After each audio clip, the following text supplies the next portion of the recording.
कंक दाम्पत्याच्या मृत्यूभोवती निर्माण झाला संभ्रम, वन विभाग आणि पोलिसांमध्ये मतभेद। शाहूवाडी तालुक्यातील निनाई परळी परिसरातील गोलिवणे हद्दीत बिबट्याच्या हल्ल्यात कंक दाम्पत्याचा मृत्यू झाल्याची घटना समोर आली असली तरी या प्रकरणी वन विभाग आणि पोलीस विभाग यांचे परस्पर विरोधी मतमतांतर निर्माण झाल्यानं या घटनेचा गुंता अधिकच गडद झाला आहे।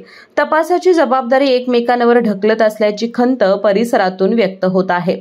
6 किलोमीटर अंतरावरील निर्जन धरण काठी झोपडी करून वास्तव्य करणारे नीनू यशवंत कंक वय 65 आणि पत्नी रखुबाई नीनू कंक वय 60 हे दाम्पत्य शनिवारी मृत अवस्थेत आढळलं। मुलगा सुरेश कंक यांनी या प्रकरणी शाहूवाडी पोलिसात बिबट्याच्या हल्ल्याची फिर्याद दिली, परंतु वन विभागाने जंगली प्राण्याचा नसल्याचं स्पष्ट सांगितलं।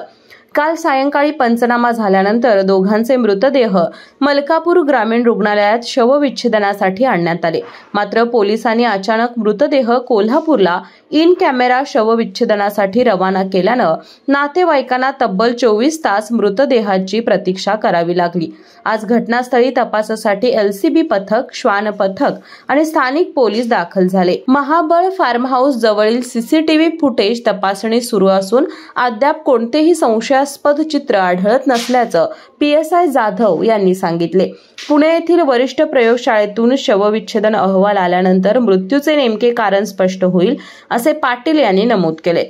प्रथमदर्शनी रखुबाईंच्या चेहरा आणि मानेवर खोल जखमा असल्याचं तर नीनूंच्या शरीरावर जखमा नसल्यानं त्यांच्या मृत्यूबाबत संशय व्यक्त करण्यात येतोय। शाहूवाडी पोलीस निरीक्षक विजय घेरडे यांनी घटनास्थळी भेट देऊन रखुबाईंचा मृत्यू प्राण्यांच्या हल्ल्यात झाला असावा असा प्राथमिक अंदाज व्यक्त केला। अंतिम निष्कर्ष शवविच्छेदन अहवालानंतरच मिळेल असं त्याने सांगितलं। वन विभागाने जंगली श्वापदाचा हल्ला नाकारला असून रखुबाईंच्या केसांचा पुंजका, डावा हात आणि उजवा पाय हे परस्पर विरोधी अवयव एखादा प्राणी ठरवून तोडत नाही। तसेच नीनूंचा मृतदेह अंदाजे 60 मीटर दूर जलाशयात सापडणे आणि त्यांच्या अंगावर जखमा नसणे ही बाब संशयास्पद आहे असे वन अधिकाऱ्यांचे म्हणणे आहे। तर पोलीस अधिकारी मात्र ही घटना बिबट्याच्या हल्ल्याचीच असल्याचं सांगत आहेत। त्यामुळे दोन्ही खात्यांच्या परस्पर विरोधी भूमिकेमुळे तपास अधिक गुंतागुंतीचा बनला आहे। स्थानिक ग्रामस्थ मात्र जंगली प्राण्यांच्या वाढत्या हालचालींमुळे भयभीत झाले आहेत। स्थानिक लोकप्रतिनिधींनीही वन विभाग आणि पोलीस विभाग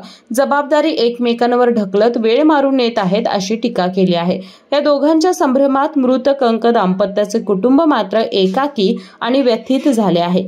KK न्यूज साठी मलकापूरहून रोहित पास्ते। भविष्याचं दार उघडायचंय का? करिअर मध्ये दिशा हवी आहे? मग थांबू नका।